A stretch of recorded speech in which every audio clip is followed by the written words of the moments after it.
Welcome back to Haunted Horizon. The Indonesian horror genre has always been endless, but 2019's The Woman from Hell is a well-known local folklore. A few jailhouse-style thrillers and a high-octane plot have made this movie one of the most iconic films of recent years, with a 6.2 horror score.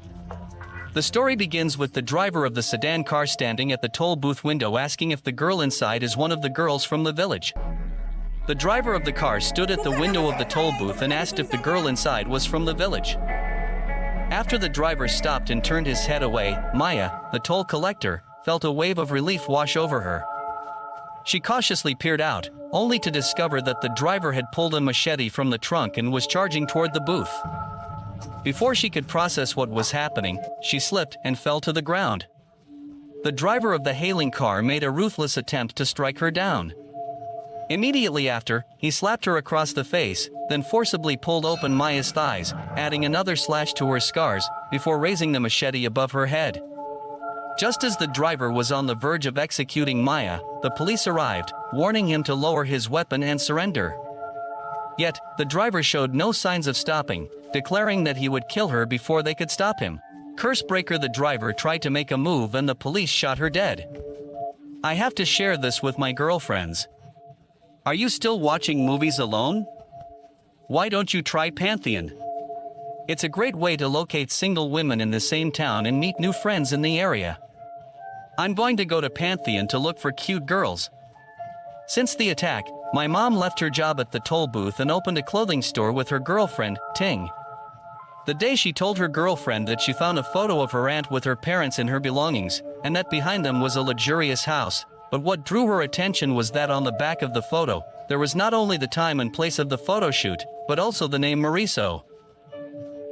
Aya had been raised by her aunt, and now she couldn't even remember what her real parents looked like, let alone the names they used. To find out why the cab driver killed her, she decided to return to her hometown to uncover the truth. However, before she could do anything else, the knife wound on her leg opened up. Immediately, she pulled out a note with words she couldn't understand, so she took out her cell phone and took a picture of the contents. Concerned for her safety, Aiden decided to accompany her. While they were riding on the bus, the old man sitting behind Maya kept coughing. They thought perhaps the old man was allergic to their perfume, but he said he was coughing to deter the spirits on the bus and prevent them from disturbing the passengers. Knowing the old man was knowledgeable about spirits, Maya quickly took out her cell phone and showed him the words on the note. Maya hadn't realized it was a note. She couldn't figure out who had slipped her into her lap, and when Maya was puzzled, she saw 3 little girls standing in the woods outside the window, thinking that she had been blinded, and then the next moment they appeared by the side of the road. She hurriedly told Aiden, but Aiden thought she was just hallucinating because she was too tired to work hard, and that it was the middle of the night. Luckily, the 3 little girls didn't appear again during the rest of the journey, so Maya put the incident out of her mind. The next morning, the 2 of them stepped off the bus and hired a horse-drawn carriage for the journey, lying that they were university students on a research trip, and kept asking the driver of the carriage for information about their hometowns. Unfortunately, the driver only knew that the village headman was a famous shadow teacher, but he had no other information. When the driver took the 2 of them to the headman's house, they saw the headman's crippled mother, who trembled and shook slightly.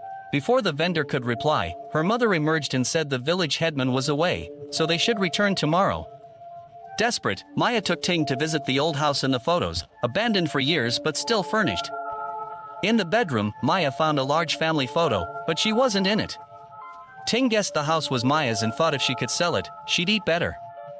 While dreaming of a better life, Ma saw villagers performing funeral rites.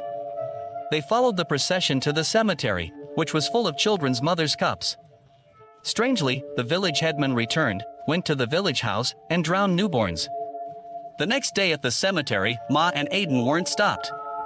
Maya and the boy's father did nothing to stop him. When he realized the villagers were burying him again, he thought this place was strange and wanted to leave. But before leaving, Maya decided to see if the old house was his home. She approached a woman selling goods and asked about the house. Before the vendor could answer, her mother spoke many words in a dialect Maya couldn't understand. While Maya was quite puzzled by this situation, Ding, who had been staying at the old house, encountered 2 visitors. They claimed to be villagers and informed him that, according to the village rules, they shouldn't remain there without the owner's consent. However, when Ding inquired about the owner's identity, the villagers revealed that the successor had vanished many years ago, and they only remembered her as a girl. The villagers mentioned that all the inheritance documents were at the headman's house, but emphasized the urgency of going to the village immediately. Yet, Ding was about to leave town to perform in a caper theater, and it could be several days before he returned. Upon learning this, Aiden decided to continue pretending to be Maya in order to retrieve the inheritance papers and then leave Maya. Unfortunately, Aiden never realized that his blind act would lead to his own demise. As he followed the villager to his house, Aiden became increasingly aware that the villager seemed to be intentionally leading him along a remote path, where there was no cell phone signal. He was utterly clueless. Realizing she had been deceived, she turned around and ran further into the forest, only to fall. Two villagers pursued her, picking up a piece of wood from the ground and beating Aiden violently. When the unconscious Aiden finally awoke, she found herself suspended in midair. The villagers had placed an iron pail beneath her head, and as she looked at the knives and tools beside her, Aiden seemed to understand what they intended to do. She pleaded for forgiveness. However, the villagers did nothing until the mayor's mother entered and scolded them. Din thought she was finally rescued, but in the next moment, the old lady grabbed a knife. The mayor's mother skinned Din and turned her skin into shadow puppets. That night, the mayor used the puppets to put on a show for the villagers. Meanwhile, Maya, unaware that her best friend had been killed, continued calling out for Din, just like that. Then suddenly, a girl appeared out of nowhere and informed him that a woman in the village was having a baby, suggesting he should go and see her. This frightened Maya, because during all his time in the village, he had never seen this girl before. However, driven by curiosity, he decided to temporarily set his girlfriend's business aside, and proceeded to the woman's house. But as soon as she reached the window, she was horrified by the sight of a bloodied baby, lacking even half a piece of skin, and the mayor could do nothing but drown the baby once more. The child's father, pretending to accuse the mayor of lying, was slapped across the face for not telling the truth.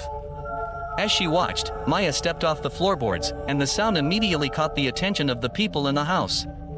Realizing the situation was dire, Maya was about to flee, but when she turned around, she saw the agent staring at her coldly. She recounted the entire tale, explaining that this village was cursed, where all newborns were born without skin. The root of this curse was said to be the old house where Maya resided. Over 20 years ago, the owner of this old house, Dong Wangsu, was the wealthiest man in the village. Even the mayor's mother worked as a servant in his home. Dong Wangsu soon married the most beautiful woman in the village, Yuxia. For the first 3 years, they remained childless, with no children born. However, after 3 years of marriage, they still had no children, remaining without offspring. It wasn't until 5 years later that Yuxia unexpectedly became pregnant and gave birth. Yet, curiously, no one ever saw this child after its birth. Rumors quickly circulated throughout the village that Dong Wangsu's daughter was born without skin, making it impossible for anyone to see her. Shortly after, all 3 girls vanished, but Dong Wangsu's daughter, Yunju, eventually appeared before the public. This led the villagers to suspect that Dong Wangsu was behind the disappearances. Consequently, the villagers believed it must have been Dong Wangsu's doing. The news had already circulated that Dong Wangsu had lost his mind and began slaughtering the villagers. He then chose to end his life in front of everyone in the village. Meanwhile, his daughter was taken away by a loyal servant to be hidden in another town. What was even more peculiar was that from that time onward, all newborn babies in the village were born without skin. If they were allowed to live, they were destined to die shortly after birth. The village headman had no alternative but to drown these newborns alive. It was widely believed that the village was under a curse because Dong Wangsu's practice of the dark arts had backfired on him. Since it was all due to Nergasu, the only way to break the curse was by finding Nergasu. Her skin needed to be woven into shadow puppets, which would then be used in performances. Only by doing this could the village hope to have normal newborns once more. The detective was particularly helpful to Maya because she had already deduced that Maya was the true Nergasu, yet she didn't want to harm her. But she doesn't want to kill. The kind agent didn't believe killing Maya would lift the curse, so she took her from the village.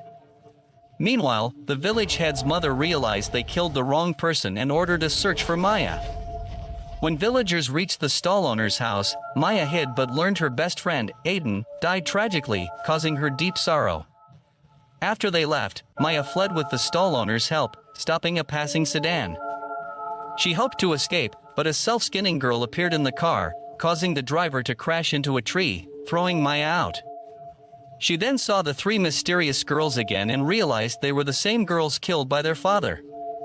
Maya thought they would claim their lives, but they were just a few days away.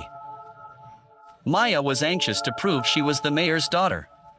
The mayor's mother used their hair for a spell to make her son forget Yukiya and cursed the unborn child to be born without skin. She thought Dong Wangsu would abandon the child, not kill 3 children to save her. Haunted by the spirits of the 3 girls, her tears never stopped. Dong Wangsu made a talisman to avoid death, unaware of public outrage. The mayor, in Dong Wangsu's clothes, killed his family and stabbed him to death in front of everyone, including Yuki Xia. In the end, Maya was saved by the villagers, but her face was scarred, making it seem like she went mad, killed her family, and then herself. The scene shifted, and the girls took Maya to the village headman's house, pointing to a closet with a shadow puppet made of skin. They said burying it with the girl's corpse would break the village's curse. Regaining her senses, Maya took her daughter to retrieve the puppet and went to the burial site. Together, they unearthed the girls and buried the puppets with them, as instructed, making the souls disappear. Despite this, Maya stayed, wanting to see if the curse was broken, as a woman was giving birth that night. But then, the headman's mother and villagers came, hanging Maya upside down and ordering the headman to kill her. Before breaking the curse, Maya wasn't believed. Desperate, she told the mayor she was his daughter with Yukiya. It was the milkmaid's curse. The mayor hesitated. Mrs. Kenshikawa, an elderly woman, threatened Maya, saying she must die to end the curse and protect the village. The mayor decided to kill Maya. Just then, a detective arrived with a newborn.